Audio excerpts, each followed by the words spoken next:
Assalamualaikum warahmatullahi wabarakatuh. Bismillah, alhamdulillah, wassalatu wassalamu ala rasulillah wa ala alihi wa sahbihi wa mawala. La hawla wa la quwata illa billahil aliyyil azim. Ma ba'du. Beberapa minggu yang lalu sudah saya uraikan sedikit sebagai pengantar mengenai usul fikih ini.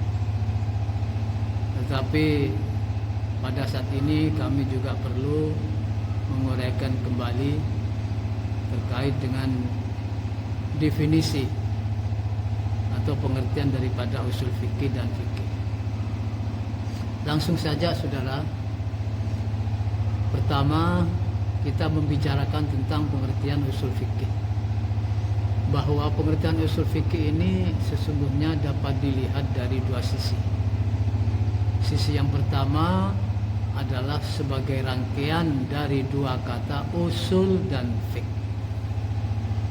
Kemudian sisi yang kedua, usul fikih adalah sebagai satu bidang ilmu dari ilmu-ilmu syariat atau salah satu disiplin ilmu syariat.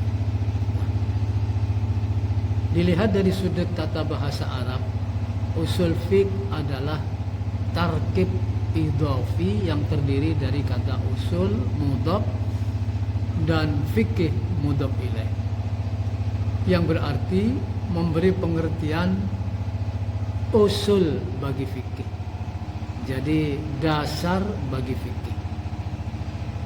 Usul adalah bentuk jamak dari kata aslun, yang berarti sesuatu yang dijadikan dasar bagi sesuatu yang lain. Dari pengertian ini, usul fikih berarti adalah sesuatu yang dijadikan dasar bagi fikih. Nah, itulah pengertian usul dilihat dari sisi yang pertama. Kalau dilihat dari sisi yang kedua, bahwa usul fikih itu sebagai suatu nama dari suatu bidang ilmu atau satu disiplin ilmu, para ulama memberikan definisi secara berbeda atau secara beragam, walaupun substansinya pada dasarnya tidak ada perbedaan. Pengertian usul fikih secara terminologi adalah majmu'atul qawaid wal buhus allati yatawassalu biha ila istifadatil ahkam syar'iyyatil amaliyah min adillatit tafsiliyah. Jadi usul fikih itu adalah himpunan kaidah-kaidah dan pembahasan-pembahasan yang dipergunakan untuk mengistimbatkan hukum-hukum syara' mengenai perbuatan manusia dari dalil-dalilnya yang terinci. Jadi majmu'atul qawaid wal bu'uth allati yatawassalu ila biha ila istifadatil ahkam syar'iyyah al-amaliyah min adillatihat tafsiliyah. Jadi himpunan kaidah-kaidah dan pembahasan-pembahasan yang bisa dijadikan alat untuk mengeluarkan atau mengambil hukum-hukum syara' yang bersifat amaliyah yang diambil dari dalil-dalilnya yang terperinci. Itulah pengertian usul fiqh. Jadi kumpulan kaidah-kaidah di mana kaidah-kaidah ini dijadikan suatu sarana, suatu alat untuk mengambil hukum syara' yang bersifat amali dari dalil-dalilnya yang terinci. Inilah pengertian daripada usul fikih. Jadi usul fikih ini adalah kaidah-kaidah dan pembahasan-pembahasan yang dapat dipergunakan untuk mengeluarkan hukum syara' dari dalil-dalil yang terperinci. Sedangkan menurut Imam Abu Zahra tidak jauh berbeda, bahwa usul fikih itu adalah ilmu yang menjelaskan kepada mujtahid tentang jalan-jalan yang harus ditempuh dalam mengambil hukum-hukum dari nas dan dari dalil-dalil yang disandarkan kepada nas itu sendiri. Jadi pada dasarnya bahwa ilmu usul fikih ini merupakan sarana atau jalan yang harus ditempuh oleh mujtahid dalam proses pengambilan hukum. Itulah usul fikih. Misalnya usul fikih menetapkan kaidah-kaidah tentang kata perintah, kata larangan, dan lain-lain. Al-amrul mutlaqu lil ijab, bahwa kemutlakan perintah itu menunjukkan pengwajiban. An-nahyul mutlaqu litahrim, sedangkan kemutlakan larangan itu menunjukkan haram. Nah, kaidah-kaidah itu digunakan untuk mengeluarkan hukum syara' dari dalil-dalilnya yang terperinci. Misal, dalil yang terperinci itu adalah ya ayyuhalladzina amanu aufu bil uqud. Wahai orang-orang yang beriman, penuhilah janji-janji itu. Penuhilah akad-akad itu. Nah, di sini ada kata perintah untuk memenuhi janji. Aufu bil uqud. Maka berdasarkan kaidah al-amrul mutlaqu lil ijab, kemudian ditetapkan bahwa memenuhi janji itu hukumnya wajib. Itulah sekedar contoh yang nantinya insya Allah akan diberikan contoh yang lebih luas, yang lebih detail lagi pada pembahasan-pembahasan berikutnya.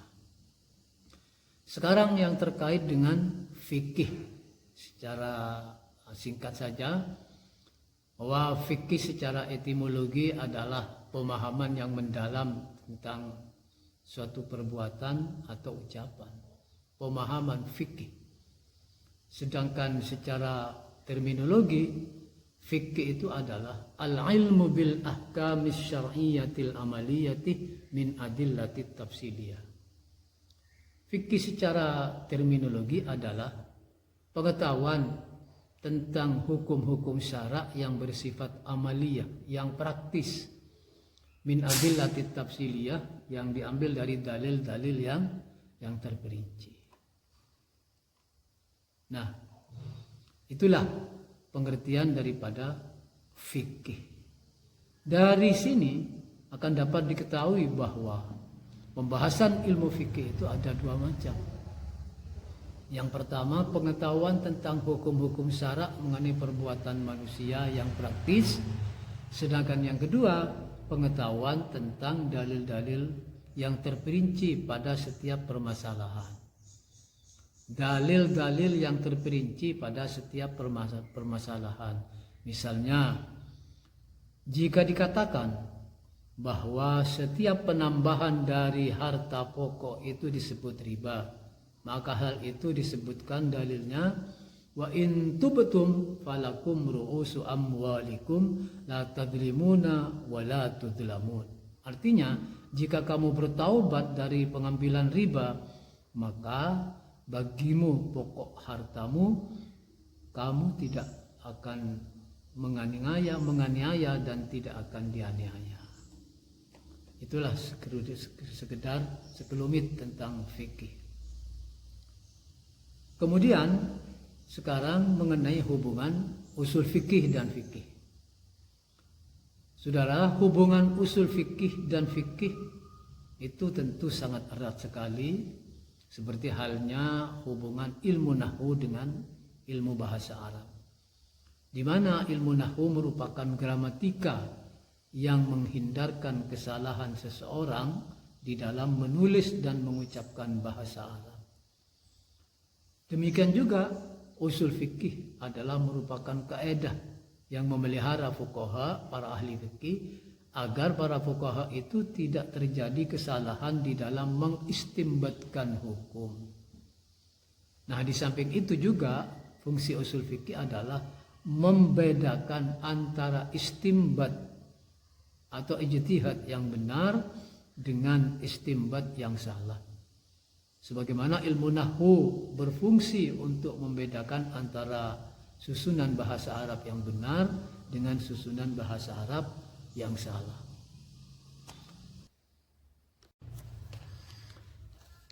Sekarang kita akan membahas mengenai objek pembahasan usul fiqh dan fiqh.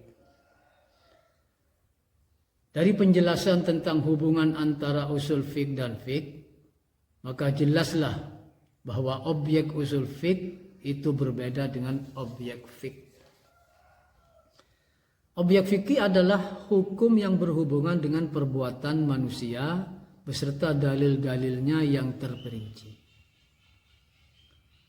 Atau objek fikih adalah perbuatan-perbuatan orang mukallaf dari segi ketetapan hukumnya.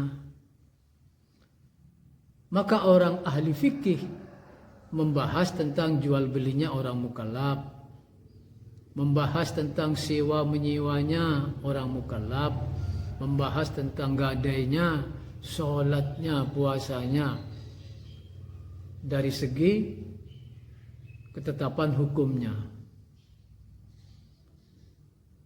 hajinya dan lain-lain yang menyangkut perbuatan orang mukallaf untuk mengetahui hukumnya dari masing-masing perbuatan tersebut. Adapun objek pembahasan ilmu usul fikih ialah dalil-dalil syara' dari segi penunjukannya kepada hukum secara global. Jadi objek pembahasan usul fikih itu adalah dalil-dalil syara' dari segi penunjukannya kepada hukum secara global. Misalnya Al-Quran itu adalah dalil syara' yang pertama dalam menetapkan hukum. Dalam nas Al-Quran tampil dalam bentuk yang bermacam-macam. Ada yang berbentuk perintah, amar, ada yang berbentuk larangan, nahi, ada yang berbentuk umum, am, ada yang berbentuk mutlak, dan lain-lain sebagainya.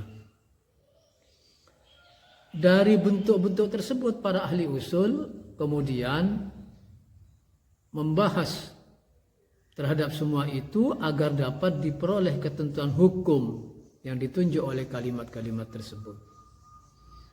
Hal ini dilakukan melalui penelitian dan penyelidikan yang sungguh-sungguh terhadap gaya dan rasa bahasa Arab serta pemakaiannya di dalam syariat. Dan kemudian ketika pembahasan mereka telah dapat menemukan bahwa sigot amar atau sigot perintah itu mengandung makna pengwajiban, sigot nahi atau larangan itu mengandung makna pengharaman,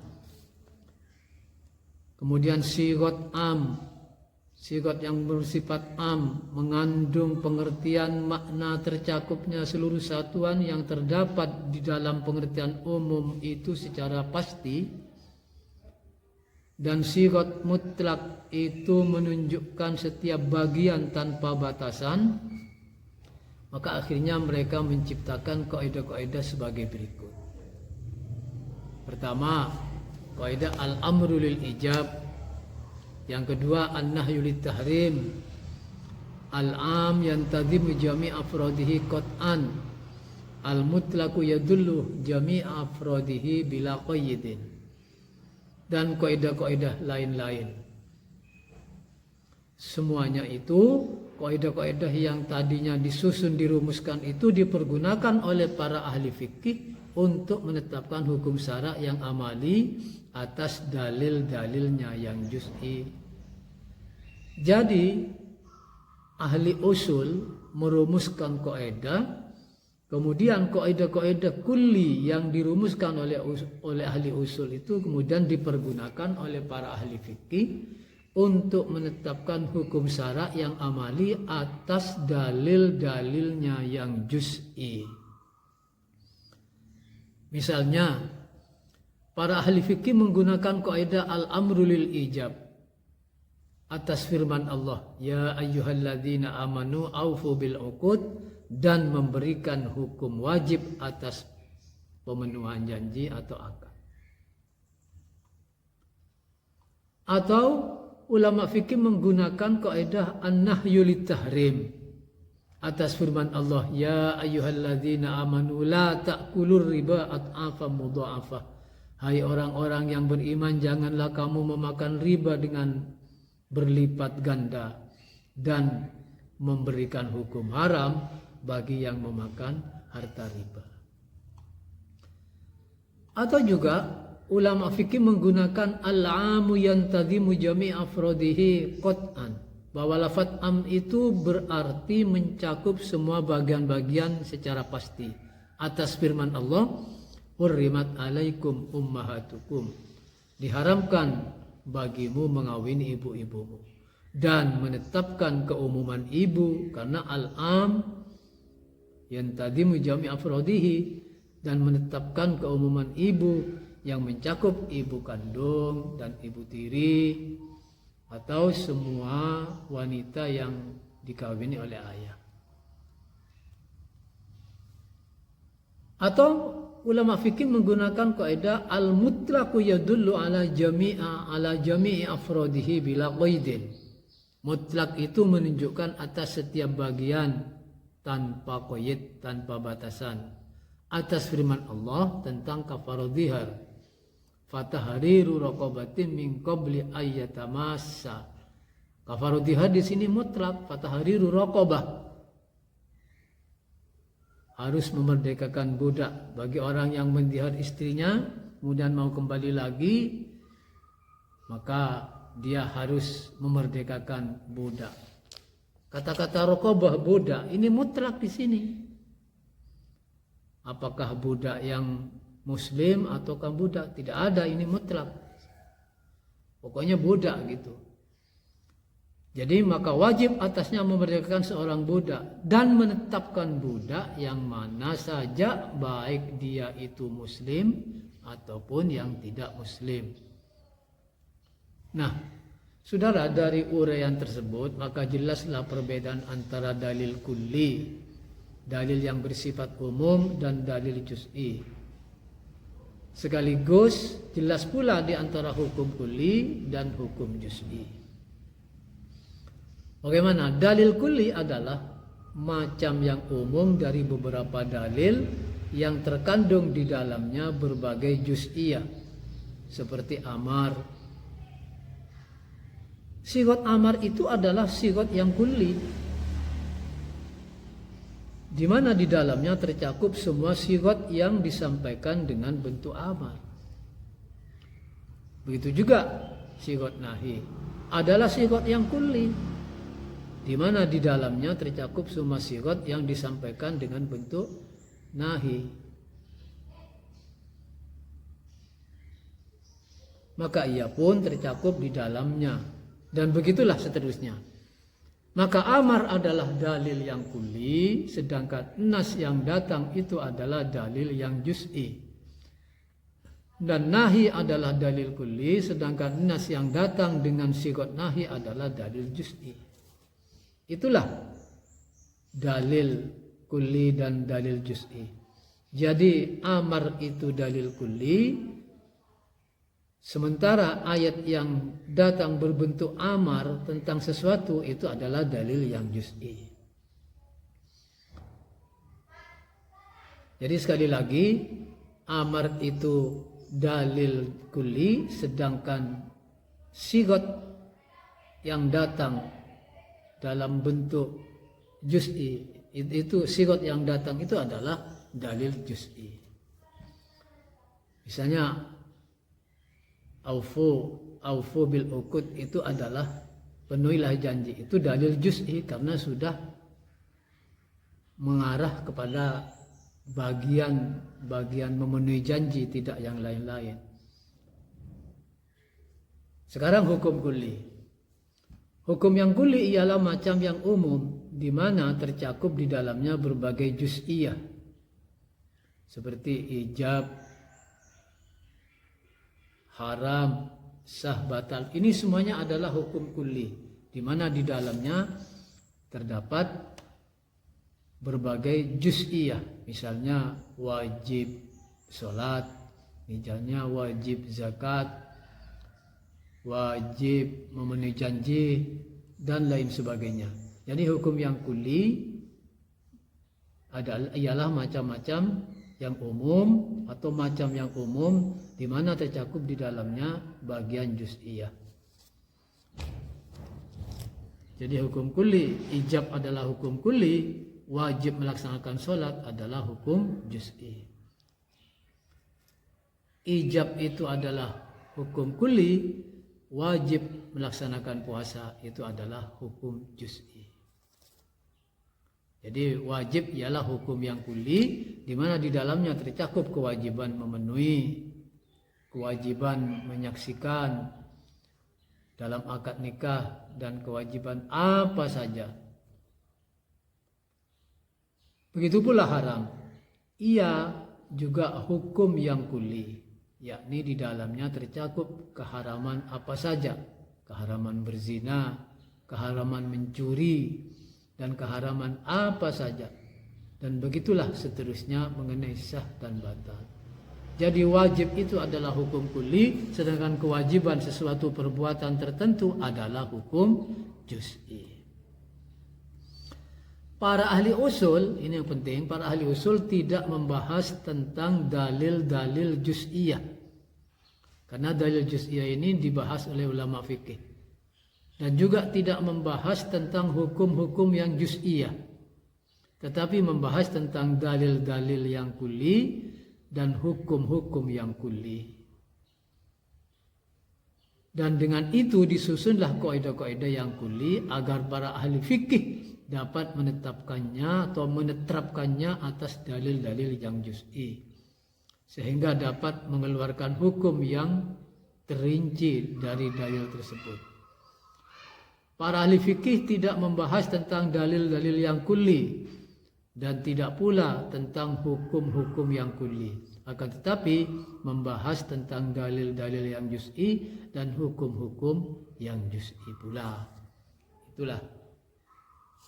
Jadi fungsi ulama usul dan fungsi ulama fikih itu adalah sangat berbeda sekali. Jadi kalau fungsi ulama usul adalah al-bahthu anil qawaidil kulliyah allati tuaddi ila istinbatil ahkam al-juz'iyah, bahwa wazifah atau fungsi ulama usul, tugas ulama usul adalah melakukan pembahasan tentang kaidah-kaidah kulliyah yang bisa digunakan untuk mengistimbatkan hukum yang bersifat juz'iyah. Jadi kaidah-kaidah kulli itu bisa dipakai untuk mengistimbatkan hukum yang bersifat juz'iyah. Wa wazifatul faqih, sedangkan fungsi daripada ulama fikih adalah tatbiqul qawaidil usuliyah fi majalil istinbat bi ayyastambital ahkamal juz'iyah minal adillatil juz'iyah, adalah menerapkan kaidah-kaidah usuliyah yang disusun oleh atau yang dirumuskan oleh ulama usul di lapangan istinbat dengan mengistimbatkan hukum juz'i berdasarkan dalil-dalil yang juz'iyah. Jadi anal usuliyah yaktasiru bahthahu ala dalilil kulli wa ma yadullu alaihi min hukmin kulli, bahwa ulama-ulama usul membatasi pembahasannya terhadap dalil kulli dan hal-hal yang ditunjuki berupa hukum kulli. Sedangkan ulama fikih membatasi pembahasannya terhadap dalil juz'i dan hal-hal yang ditunjuki berupa hukum juz'i. Ya ayyuhalladzina amanu aufu bil uqud, itu adalah dalil juz'i karena sudah menyangkut akad, menyangkut hal-hal tertentu. Kemudian wajib memenuhi janji, itu adalah hukum juz'i. Jadi yaktasiru bastahu ala dalilil kulli ala dalilil juz'i, ulama fikih membatasi pembahasannya pada dalil juz'i dan hal-hal yang ditunjuki min hukmin juz'iyyin, daripada atau berupa hukum juz'i. Itulah perbedaan antara dalil kulli dan dalil juz'i, hukum kulli dan hukum juz'i. Itulah saudara materi yang bisa saya sampaikan dalam pertemuan ini. Kiranya saudara dapat memperhatikan atau mempelajari sendiri lebih jauh dengan materi yang sudah saya share. Demikianlah, terima kasih. Assalamualaikum warahmatullahi wabarakatuh.